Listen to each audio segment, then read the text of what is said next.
Hello, everyone. This is SJ Shelley Jane Price. Thanks so much for joining Perth Machine Learning Group this evening. I want to give our usual disclaimer, as lawyers do, which is this is a learning group.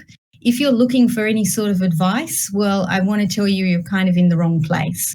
So please join us, learn, but this isn't advice in any sort of way. I'm really delighted this evening to be able to introduce our speaker for tonight, Mitchell Scott.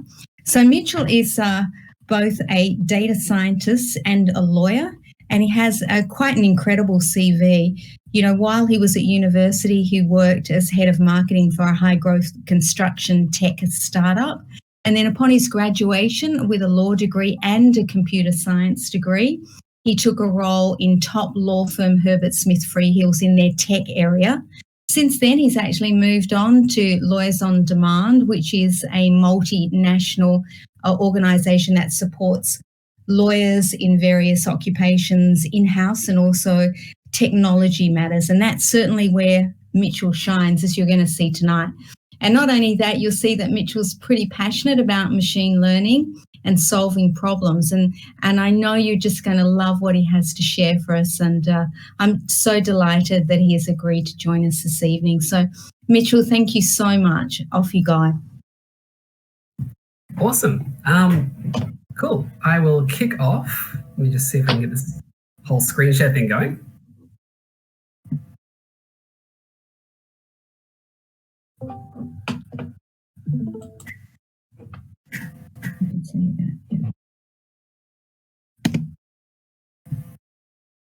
All right, can you guys see that?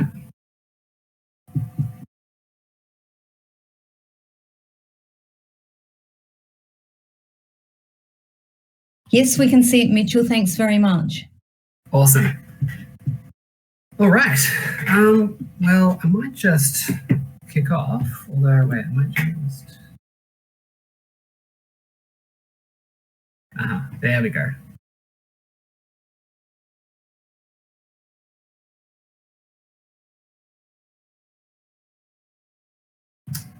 All right. Cool. Well, yeah, everyone, thanks for joining today, and really excited to give this presentation. So effectively, where this all kind of started was I published a paper in about kind of mid last year out of some work that I was doing at the end of my degree, and kind of came across a whole bunch of kind of really cool tips and tricks for trying to deal with class imbalance, which is a problem that kind of every machine learning scientist will understand when you're trying to use data from the real world. Because when you grab, your classic MNIST data set, it's all nice and balanced, everything's set up, so you're just ready to try and make the best model you can. But as soon as you start trying to use real world data, you run into all these problems, and all these tips and tricks suddenly come into play as to how to deal with that and kind of take your real world data and make it useful. So what we're going to cover today is kind of this class imbalance problem, what it is, kind of how it manifests itself, a couple of current techniques for solving class imbalance, and then I'll go into kind of what I discovered and published in this paper, which was basically a collection of neat tricks for getting GANs to synthesize nice fake data so we can balance our data sets. And this is actually a really, really cool growing area of machine learning at the moment, trying to make synthetic data, although it's by no means the only way of trying to deal with this problem. And then I'll quickly touch on some kind of the future for this sort of technique. So yeah, the class imbalance problem. The classic example of class imbalance, if someone's to ask you, what is class imbalance? Is the idea of trying to detect fraud at Bunnings. So as you can imagine, if you have a whole bunch of transactions, you'll have a lot more transactions that are not fraudulent than transactions that are fraudulent. So in this case, you can kind of see we've got 100 transactions that are fraudulent that you're trying to learn from, and a whole lot more that aren't. So to understand why class imbalance is such an issue, just let's try a simple thought experiment. So you're trying to create the simplest, laziest possible rule in order to get 95% accuracy on a classification task, which is deciding if a transaction is fraudulent or not fraudulent. What's, in this case, the easiest way to get 95% accuracy? And of course, the answer is, it's never fraud. Just ignore the input, it's never fraud. And that's the problem in a nutshell. Like, we have a whole bunch of, when we're trying to train our machine learning algorithms, they will take the easiest possible route, and class imbalance is a classic example of that. So what it ends up looking like is something like this. You kind of have your confusion matrix, you're seeing, everything is one label, nothing's predicted as the other, and then you just think, like, gotta start all over again, this is awful. Lie down, try not to cry a lot. So although this is a problem, it gets even worse when it comes to small data sets. So small data sets are even more likely to have class imbalance because of the kind of sampling errors involved. And particularly small data sets tend to not be kind of those big, robust, professional data sets. They tend to be kind of more real world, collected by people who aren't going for data integrity, but more just trying to do the best they can with the resources they have. And the other side of it is, when you have class imbalance in a small data set, it's even harder to use those traditional techniques, because a lot of them involve throwing away data, and you just can't afford to do that in a small data set.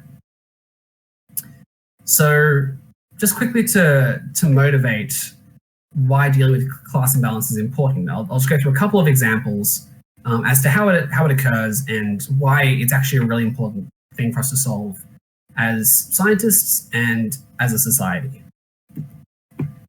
So, the first reason that it's important to deal with is real-world data. If you want to use your models, so your machine learning models in the real world, you're going to have to deal with messy and unbalanced data. There's all sorts of reasons this might happen. So, for example, sometimes one class of data is harder to detect than the other. Here, for example, we've got a classic example of camouflage. Sometimes, the data you're looking for, some classes of it can be camouflaged, and you're just going to pick up less of those samples. Another reason is there might just be less of those samples. The data might be produced at lower rates or removed at higher rates. So, for instance, if you're trying to find data on praying mantises here, they're known for eating, the males after mating. So you're not going to have a lot of male praying mantises after mating season, and that's going to skew your data, and you have to be able to deal with that. The next reason why it's important to deal with class imbalance is that most machine learning techniques perform worse with class imbalance. It causes heavy biases really early in training, because you can get the quick win of starting to say, ignore the data and just say everything's one class, because that's the way we're going to get the best accuracy. And it causes us to kind of get into local minima. So you can sort of see this diagram. If you're on the top of this hill, you can go towards the global minima or towards the local minima. It's going to start pushing your model towards the local minima. It's effectively, sort of like a handicap right from the beginning, where you're trying to train your models. But I think this is actually the most important one. So real-world data is unfair and unbiased. And so our models can only be as good as the data we feed it. So just to give a couple of examples, here is a study that was done about Amazon's recognition, particularly that's a model and kind of a series of machine learning models they have that are pre-trained and ready for kind of coders to use it in whatever applications they have. And so the facial recognition component was provably shown to be biased, particularly against people of darker skin and people who are female. And that directly was a result of not having enough representation of those groups in the training data, which is directly flowing through and affecting people in society. Another classic canonical example is Amazon was creating a tool as early as 2013 to try and screen CVs and find good engineering applicants. And eventually they realized that when they were using this tool, it was preferencing men way more than women. And just going through and testing it, so seeing as this model's a black box, it isn't tests, and they found out that not only was this kind of happening, but when you put in words like women's, as in women's chess club or something like that, the CV would instantly be marked down lower. And that was sort of a direct correlation with the amount of women that had been hired in Amazon engineering roles, because as we all know, women are vastly underrepresented in STEM. So really, this is a case of data reflecting society and our machine learning models reinforcing the status quo. They're doing what's accurate, but not what's fair. I'll give you another example. So, for example, we have this tool called Compass, which was used as a recidivism rating tool for judges in Virginia. Now, recidivism is the rating or the likelihood that someone is going to reoffend. So judges were using this tool to see, is this person who's before me likely to commit more crimes, and therefore what sentence should I give them? And it was found that this algorithm was kind of a black box machine learning model, and being younger than 30 was giving you more points towards being a predicted repeat offender than having been incarcerated 5 or more times as an adult. And these machine learning tools are implemented and given to judges without a lot of thought as to, what the implications might be and how they work, which we're just starting to come to terms with at this point. There's a whole lot of kind of articles about these tools being ripped out and reassessed. And finally, this I think is the most dystopian sort of application, well, dystopian example of class imbalance leading to bad results, is the idea of predictive policing. Now, if you've seen a Minority Report, I think it was Tom Cruise is part of a police division which is predicting crimes before they happen and arresting the perpetrators before they commit murders. This is a similar sort of idea. So in St. Louis and a whole bunch of other cities in the US, they have predictive policing algorithms which predict where police should patrol so they can pick up crimes. And of course, the algorithms, so for HunchLab, the algorithms are saying, oh yes, you should go to these areas that are kind of lower socioeconomic, where crimes tend to occur. So the police go there. And then the risk is that you have these sorts of feedback loops where the police arrest more people there. So the data is reinforced, and the more police get sent to these locations, the model kind of creates this feedback loop where it's reinforcing society's biases, and the data is causing the results that are fed right back into the model. So there's a couple of cases of class imbalance being unfair and biased, and perhaps the solution, and one solution, is to kind of make the data you want to see in the world. Can you correct this imbalanced, imperfect, and biased data set by creating fake data, for instance, in order to boost the classes? So that brings me to my next section, which is, how do we currently solve this?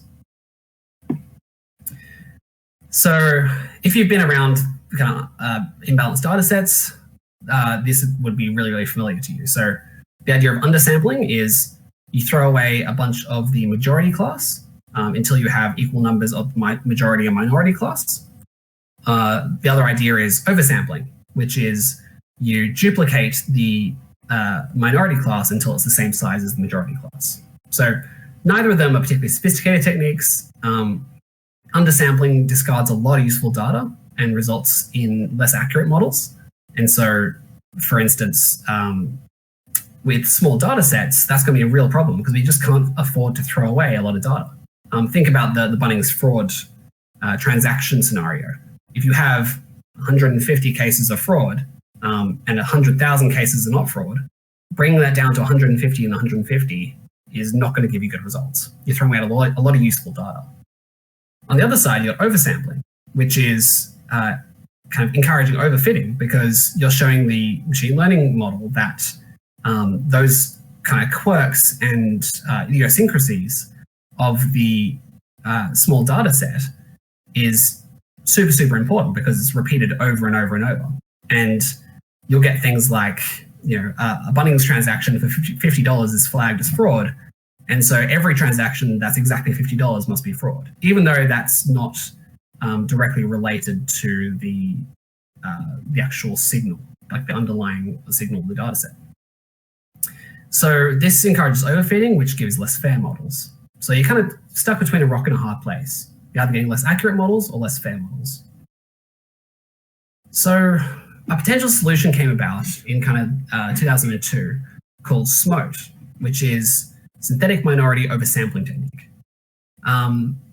The idea of this was to create synthetic samples, so fake data, by interpolating between minority class samples. So this is probably better explained by looking at the diagram. You've got these kind of like these data points in black, which are the minority samples, and you can create intermediate samples, kind of new fake data, by drawing a line between 2 points, two samples inside the minority class, and picking a point somewhere in that line and saying, there's the new data point. Like, in effect, that's what that is. It's not super sophisticated, but it's a lot better than kind of throwing away a bunch of data or replicating a bunch of data. So it kind of creates what I like to call acceptable variance. It's variance that can discard those idiosyncrasies but still maintain the overall signal of how can we classify this data? What are the data points telling us? It retains those key features. So problem solved, right? Like, that's all we need to do. Not quite. Although this technique works really well for simple data, I mean, you can see it in 2 dimensions right here. It seems to be working fairly well. As soon as you start getting to higher complexity data, you run into a bit of a problem. So for instance, you can't really interpolate between 2 pictures of a giraffe to get a third unseen giraffe. That's just not going to work. I went on to Google and found a Stack Overflow of someone trying to do exactly that. And this is the result of averaging 100 frames of a movie. It's kind of cool, but it's a little creepy, and it's definitely not a valid data point. This doesn't create an unseen scene of this movie. It's just blurry. So in the end, the reason why we need to keep improving is because SMOTE performs really poorly on this high dimensional data. This is data that has a lot more kind of what we call, it operates in feature space. So for instance, images, natural language, and kind of complex tabular data is just a couple of examples. So we've actually managed to get around some of the limitations of imbalanced data sets in some domains. And by some domains, I mean pretty much just images. We're trying to kind of create extra data by transforming the data in a way that makes sense on a feature level. So the really kind of famous example here is image augmentation. So we know that if we took a picture of a lion like this, there's all sorts of things we can do to that image on kind of a photo level that would create new images that are completely valid. We can crop them differently. We can zoom in on parts. We can rotate them kind of slightly to one side or the other. We can flip it on the x-axis. And all these are kind of very valid. These create valid photos and extra bits for our extra samples for our neural network to learn off. So that's pretty cool. But it is very domain specific. This is not a technique that's going to work for every data type. This is just for images. And even on certain types of images, this won't work. Like, for example, if you're trying to use satellite images, flipping them on the x-axis doesn't have the same effect as flipping a photo on the x-axis. In medical imaging, I'm sure that's very important. So the kind of emerging techniques that are becoming really important in this area are based on GANs. And I'm sure a bunch of you know what a GAN is, but I'll just quickly go over it so everyone's on the same page. So a GAN stands for Generative Adversarial Network. And basically, it's a 2-part network that learns to generate fake data. And it does this through 2 networks. One is called the generator, one's called the discriminator. The generator makes fake data. The discriminator decides, the discriminator gets fed the fake data and real data, and it has to decide which one's fake, which one's real. And it's engaged in what's called a minimax game, which means that every time the generator wins or scores highly, the discriminator loses, and vice versa. So what that means is directly in terms of loss in the neural network, the loss of one is directly proportional, or sorry, inversely proportional to the loss of the other. So we can see here in this diagram that the generator is fed with random noise. It generates a fake image from that distribution, and that training set and the fake image is given to the discriminator, and the discriminator has to tell, is it real, is it fake? These GANs have generally been used more and more for images, especially combining this kind of dual architecture with convolutional neural nets and kind of neural networks that are specifically working for images. This has been kind of a really successful technique. So what we have at the moment in terms of data augmentation, synthetic data, fake data, is data augmentation GAN. That's kind of where we're at the moment. It generates a synthetic image using a lower dimensional representation of a real image. And if that doesn't quite make sense, I'll give you an example. So the generator is sort of, in this case, set up like an autoencoder. It takes a real image, it encodes it to a lower dimensional space, so it kind of compresses it almost using a neural network. Well, I guess a couple of layers of neural network. It creates this dense encoding, so a compressed version of the image in its own encoding. Then we add noise to it and we unencode it. And then what we get at the end is a fake image, effectively. So you can see a surprise picture over here, goes into the encoder, gets smushed around by a bit of noise, comes out of the de-encoder, and is kind of a different version. So this creates a new synthetic image. Now in the discriminator is fed pairs of images in this case. So in the traditional vanilla GAN, we have a single image is fed in, and the discriminator decides, is it fake, is it real? In this case, we feed it pairs of images. And the task we're asking it to distinguish is an image a fake pair, which means an image and its transformation? Or is it a real pair, which is two images of the same class? So effectively what this is incentivizing is that the generator learns transformations that don't change the class, but are different enough to tell apart from the original image. So you want something that's different, but not too different. And that's similar to that idea of interpolation. You want something that's between two data points, that's plausible, it's within the same class, but it's not exactly the same. So the idiosyncrasies of the class don't get enhanced through the oversampling. So this has been used successfully in quite a number of papers in the last couple of years. So we've had it for creating fake electrocardiograms, or ECGs. These are kind of the heartbeats you find in medical shows. So there's a couple of versions of GANs doing that. And you can see they're eerily similar. They're very, very similar in nature to the ones that are the samples in the class, but they do have a couple of notable differences that probably won't affect, they're not representative of the idiosyncrasies of the data.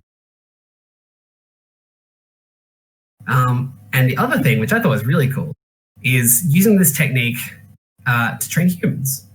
So this is a case of radiology images being oversampled and then given to radiology students.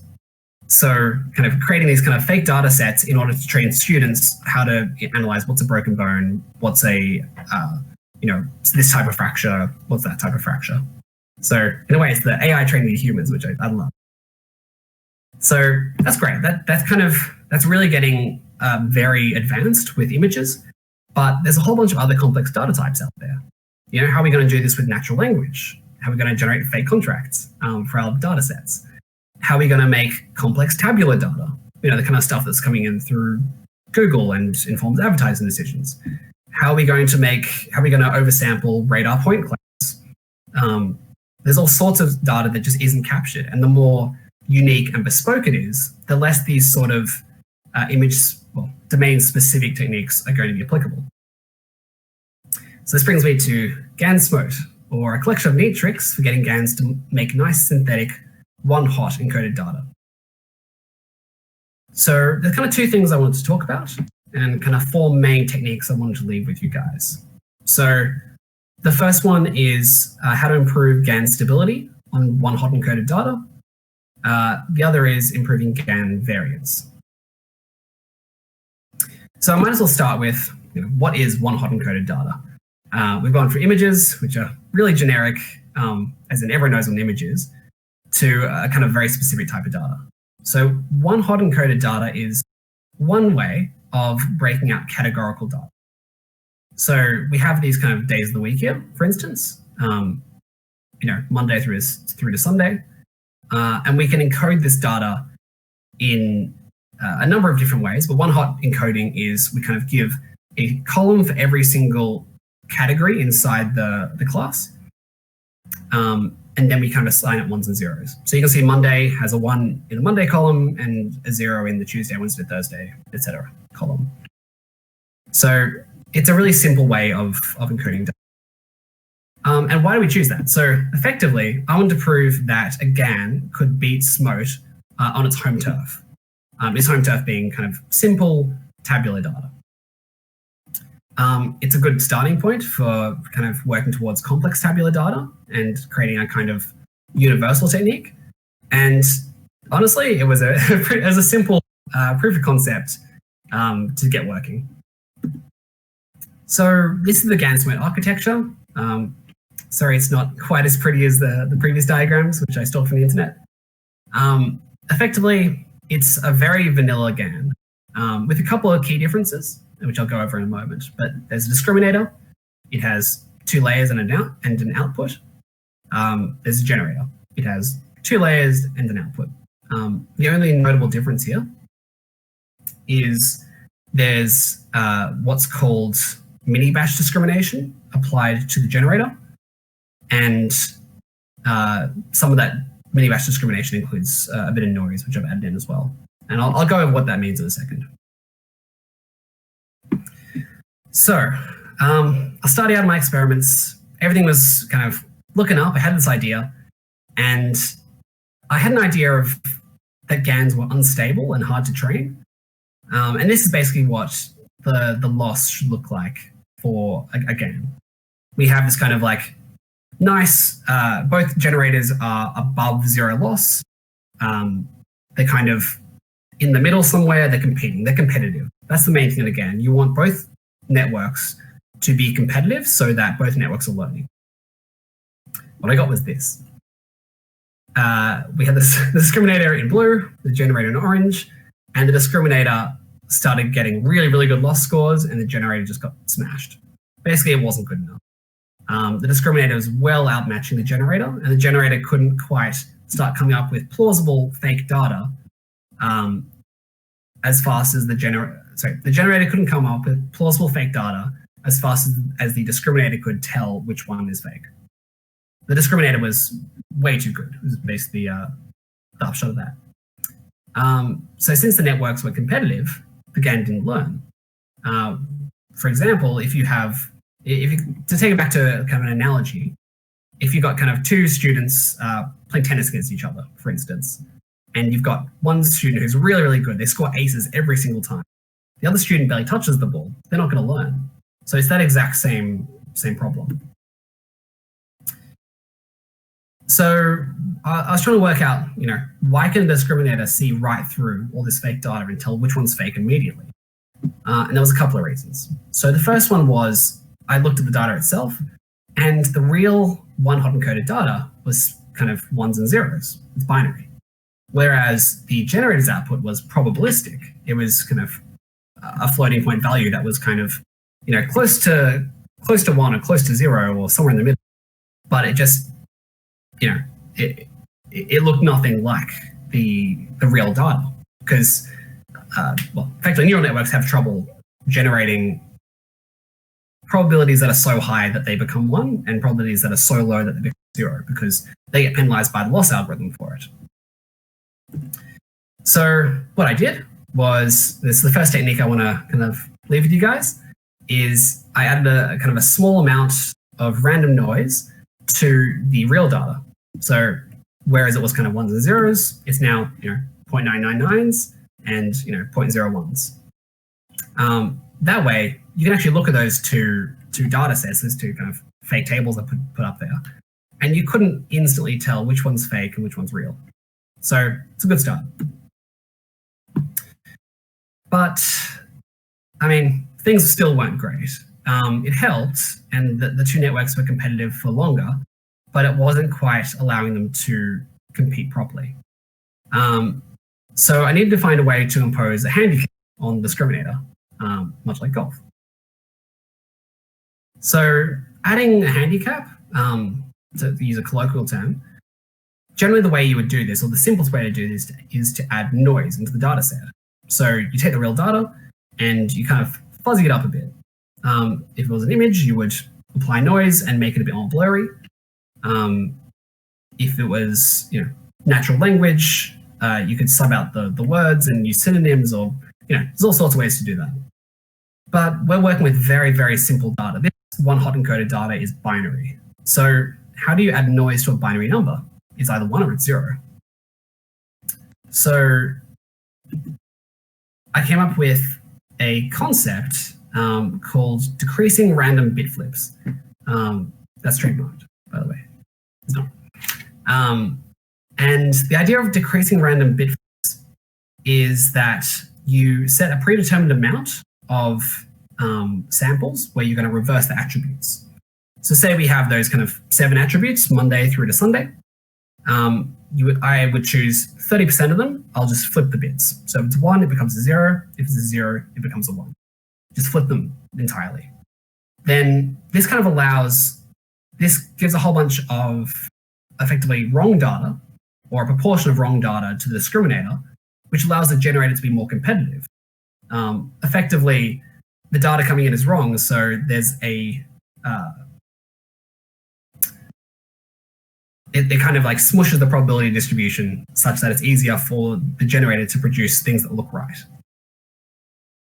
And then over the course of training, I reduce the amount of random bit flips until eventually we get to 0. The way I think about this is kind of like training wheels. You put the training wheels on, you put a handicap on the discriminator, and then you take them off, and then you kind of push the bike, and it goes without needing training wheels. It's kind of, it's working. And kind of, we've gone from highly competitive through to highly accurate. And so for the last little bit of training, there's no decreasing random bit flips. The real data is coming through, as nature intended. And we've got a fairly high accuracy model where the generator's actually learnt to synthesize competitive data. So this is what happened. We went from this kind of very sad, 2 networks, uncompetitive, to something that's still not pretty, but it was working. We had the 2 networks were battling it out the whole way through. And what's actually really interesting is if you look at the 30,000 epoch mark, you can see that the 2 networks start to almost converge and cross over. And this is kind of a sign that the generator was almost being the discriminator, which is the opposite case to what we had before. And that would have been right about when the fake data, the decreasing random bit flips hit 0%. So really, really interesting to see. And I'd be very interested to see on a couple other data sets how this technique performs. But it is a new technique, so let me know your results if you decide to try it out. So that's cool. 2 networks are competitive, they're working. What now? So the problem I started running into, I got a whole bunch of data out of the generator. I was happy. I looked at it. It was all the same. And this is the problem of what's called mode collapse. So mode collapse is when the generator over-optimizes by providing only a few correct outputs. So here's an example of mode collapse in the MNIST data set. So that's kind of hand-drawn numbers. And you can see there's a whole bunch of these it only produces ones, and there's a whole bunch of ones that are exact, like almost carbon copies of each other. So I've highlighted a couple that have the kind of like small tick at the top, and they are almost exactly the same. So, I mean, that's a real problem. We need our generator to produce a variety of synthetic outputs, not just the same output over and over and over. So the first thing that I discovered that was really helpful to fight this problem, to fight mode collapse, is just have good visualizations as you're training. So there was a couple of visualizations that were particularly helpful.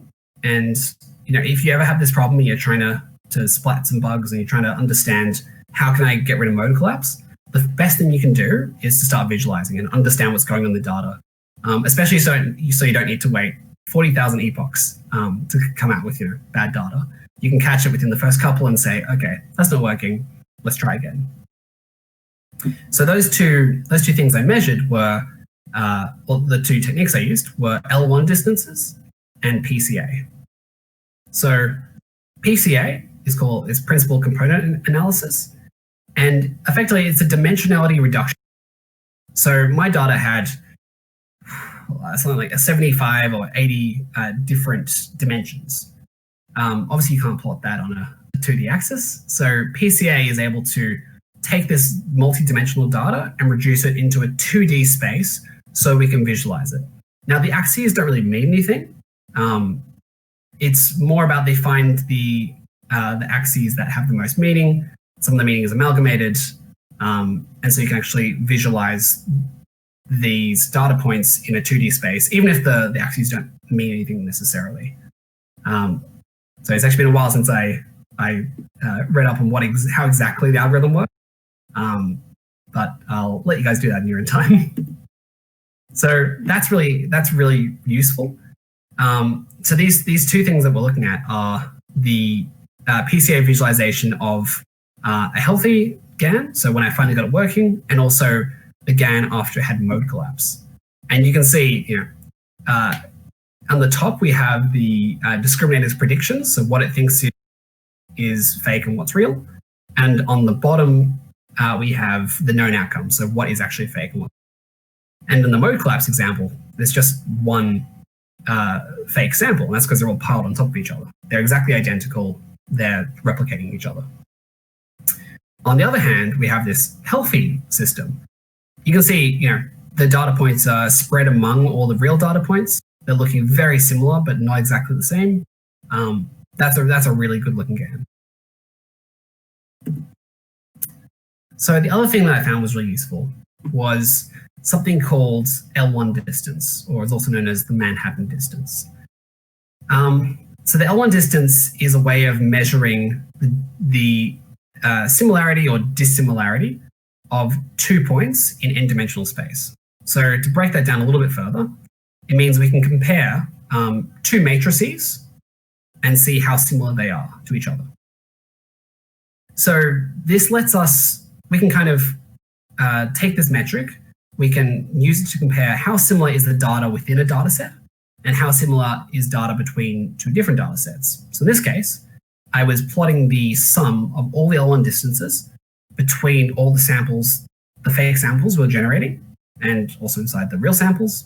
That number it varied a bit because there was a bit of noise added to the data set, as we discussed earlier.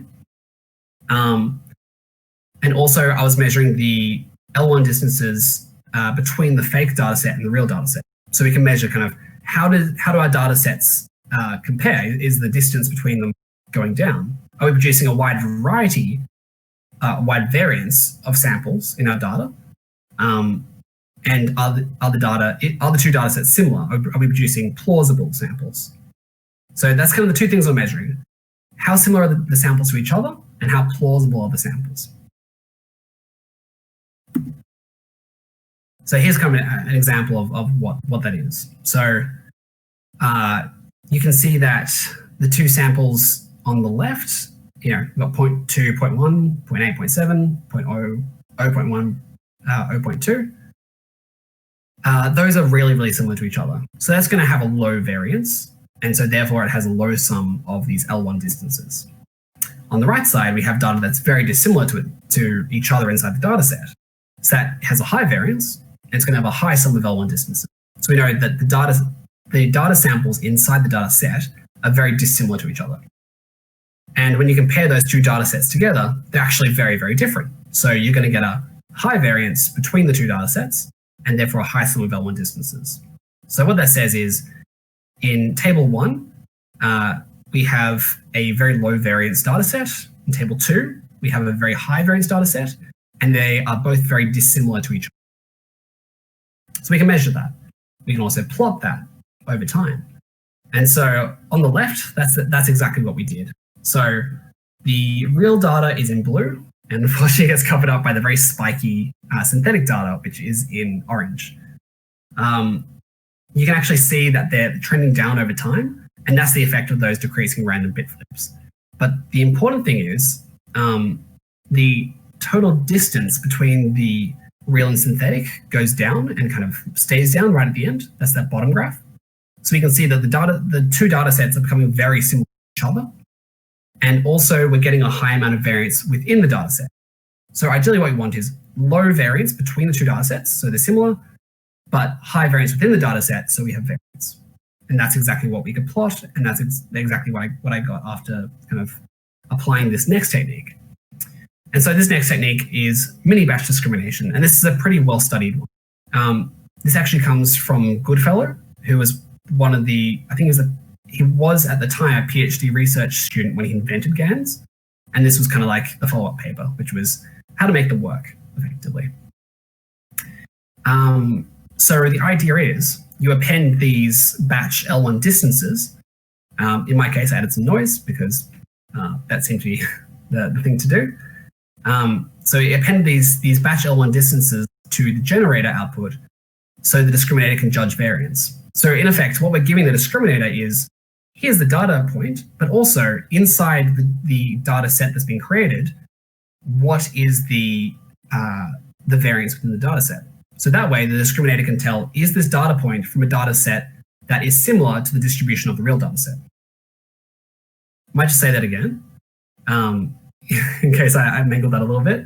The point is, you want to give the discriminator the distance within, you want to give the discriminator a way of telling if the distribution of the data that was created was the same as the distribution of the data that it was based on. So do we have a similar distribution in the real data set as in the fake data set? And so if, for example, mode collapse is happening, the variance inside the fake data set is going to be really low. And so to be able to tell that data apart from the real data set, even if the data points are exactly the same. So this is actually super powerful. So those are kind of the 4 techniques I wanted to do. So I'll quickly, kind of getting towards the end, so I'll quickly run through. So yeah, we managed to get a pretty good result in that our GAN-SMOTE technique was able to get the highest accuracy F1 score on this data set compared to SMOTE, which is a good win. We beat the original, the OG technique in the space. It also beat the original data and basic oversampling.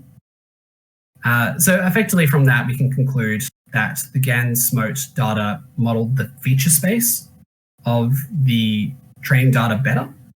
And we can also judge that,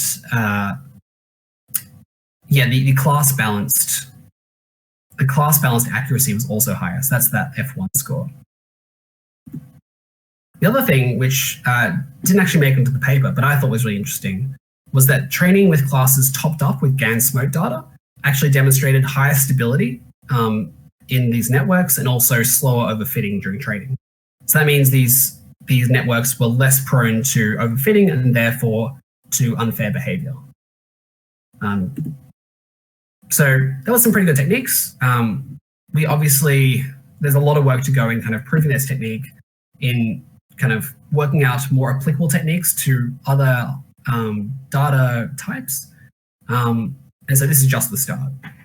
So where can we go from here? Effectively, we can use GANs to oversample data to balance classes. And that's kind of what I was alluding to right at the beginning. We also discovered that we could use GANs to boost small data sets to improve training stability and reduce overfitting. So even if there's no class imbalance, we can try and just increase the number of samples and increase stability in networks that are training, just to make it easier. It's also a viable alternative to just norm, if that's what you're trying to do, because the data that's created has contextual variance, not just kind of random variance. And the last thing is we can leverage this technique or similar techniques, and use pre-trained models for both the generator and the discriminator, and import a whole bunch of context that the original data doesn't have. So to give you an example, using a GPT-2 or a GPT-3 type natural language model, we can import a knowledge of the English language into an oversampling of a natural language data set. So not only are you trying to, if you have a small data set, the more context, the more general knowledge you can bring into it, the better. So since we're using neural networks to do the oversampling, we can oversample in intelligent ways and use pre-trained models that know more than our data can teach them. And we can also use transfer learning with other domains problems. So this becomes very generalizable. If you have, a radar point cloud that you're trying to use for training, you can find other radar point clouds, train a big model on that with lots of data, and then get your specific problem and use transfer learning to oversample your data sets. And that's my talk. So hope you guys learned something. And happy to answer any questions you have.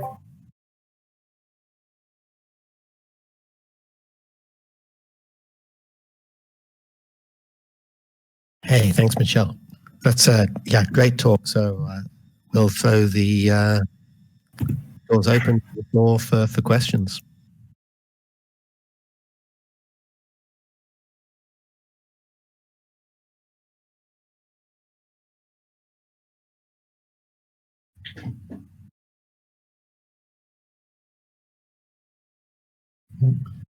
Mitchell, can you tell me what was your original type of data that you used this on and developed this on? Yeah, definitely. The type of data I was using, the type of data I was using was actually data that was derived from core samples, so geological core samples of, I think it was the Great Australian Bight. So this data had been kind of classified by humans, and there was kind of a very small amount of it. I think it was about 150 samples across a couple of different categories. So it was all kind of categorical data, and it was all very, it was kind of a small data set that was categorical, and therefore we could make it into one hot encoded data.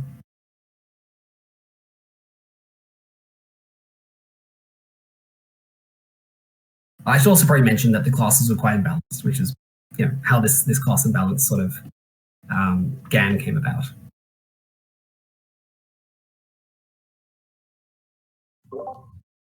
Hi, Mitchell. Are you able to tell us whether you have ever considered using a GAN to create training data for natural language processing in the legal domain? Oh, I haven't been fortunate enough to get onto a project at my current workplace where I'm able to do that, but I think it's definitely viable. Like I think law, for example, it's a domain where you have a lot of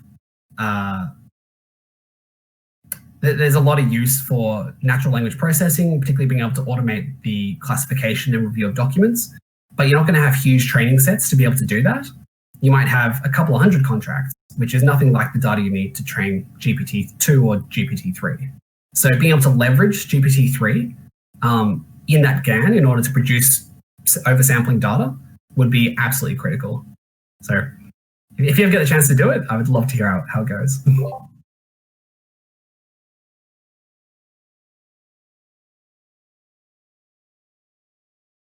Sorry, thanks, Mitchell. I would certainly be pretty excited about that. Yeah, that'd be awesome.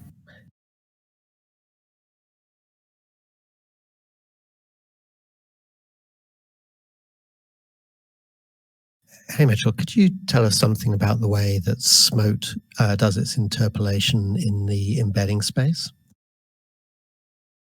Sure. I'm not exactly I'm not a expert in kind of the SMOTE algorithm, but effectively, as I understand it, it does exactly what it does in the 2D space, but kind of in many, many, many dimensions. So it interpolates between as many dimensions as the data you give it. But unfortunately, as you get kind of more and more dimensions, there is a limit to how meaningful an interpolation can be at 1,000 dimensions. So that's when you start running into those problems. I can't exactly tell you how the algorithm achieves that, unfortunately. Yeah, there was a paper by Benjo sometime around 2013 or 14. I'm not too sure on how to project the correct kind of interpolation path across a manifold in embedding spaces, and it was kind of it's very strongly motivated by poor interpolations which you get when you take a direct path in however many direct dimension. And it's really understanding like how those manifolds are constructed. So that's why I'm kind of interested where the SMOTE algorithm came from. Yeah, I mean, as I understand, there were a whole bunch of improved SMOTE algorithms that came out kind of the 10 years afterwards. In fact, that diagram I showed you was from a paper that was kind of a review paper of all the different SMOTE algorithms and their variants. So yeah, there's some very smart ways to interpolate between data statistically.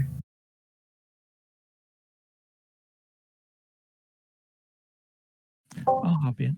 Thanks for the talk, Mitchell. It's Jennifer Cross here. A quick question for you, or rather, I guess more a discussion. The GANs are going to be competing against a particular set of dimensions or feature sets. It would seem that those dimensions may not match the discrimination that you're trying to yield for your final set. So if you're having a problem with imbalance across a feature, you can get plausible GAN alternatives that don't actually align with the interesting part of the data set that the final discriminator is going to be working against, since we don't know its feature selection. Yeah, that's absolutely true. And that is, I suppose, a weakness in this particular way of doing synthetic oversampling.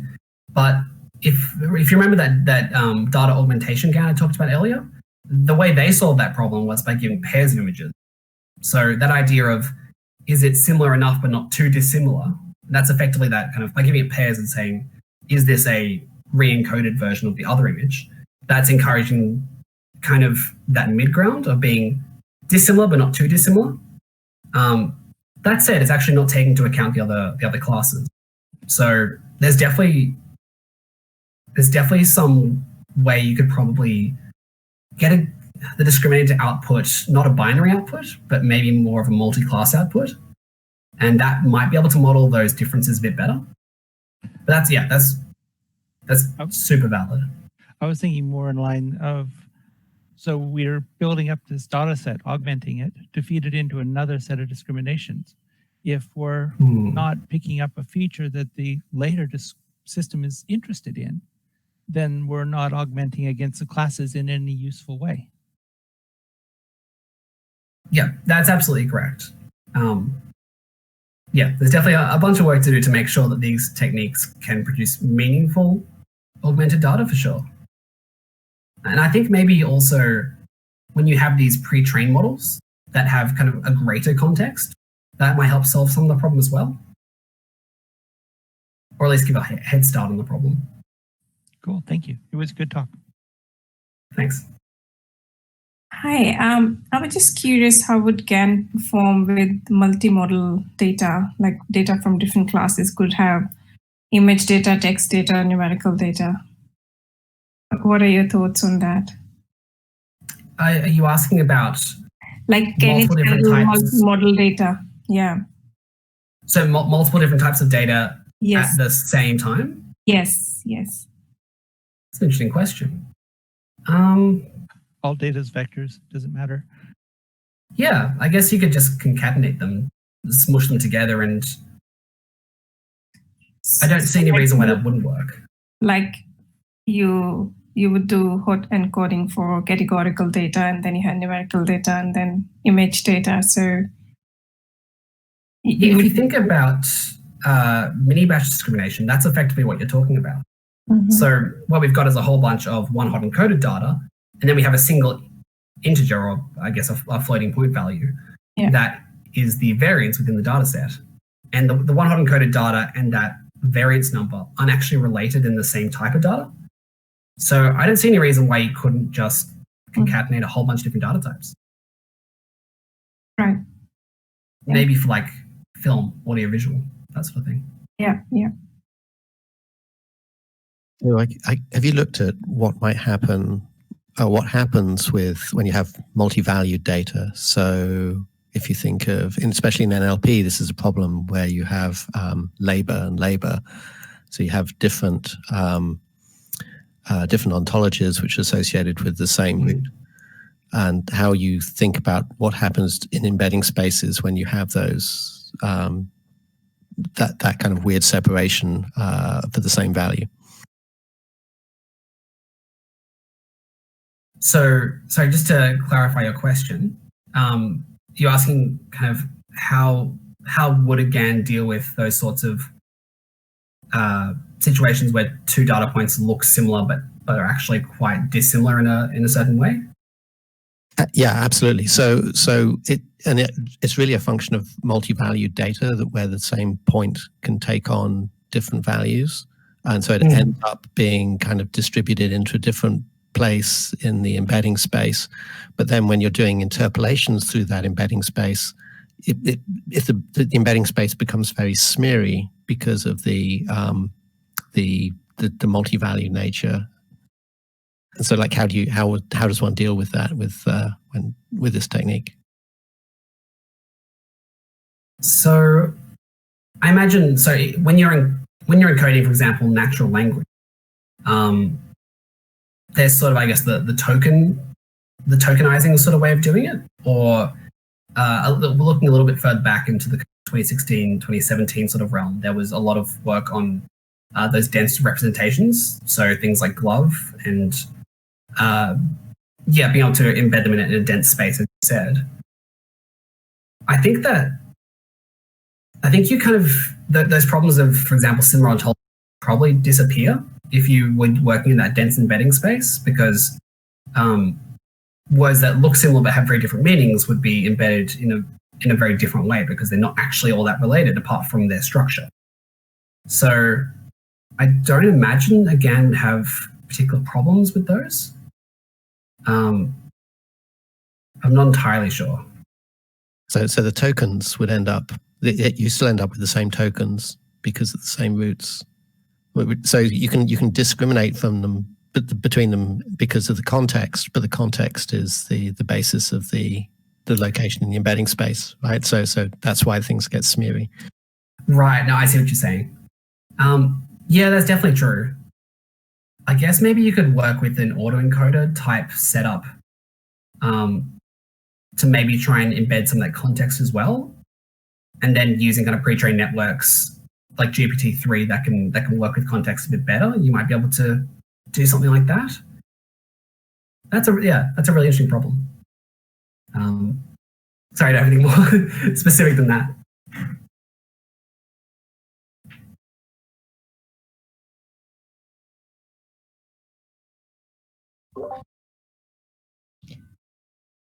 Are there any other questions for Mitchell?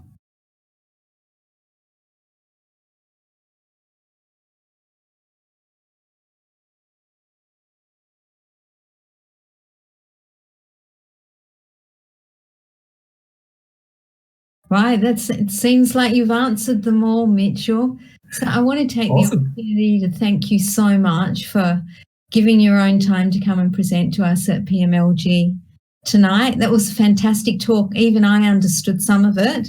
And the fact that there were parts I didn't understand means that everyone else on this call would have really enjoyed it very much. So I really appreciate it. Sean, I'll just hand it back to you. Thanks again. Thanks for having me, everyone.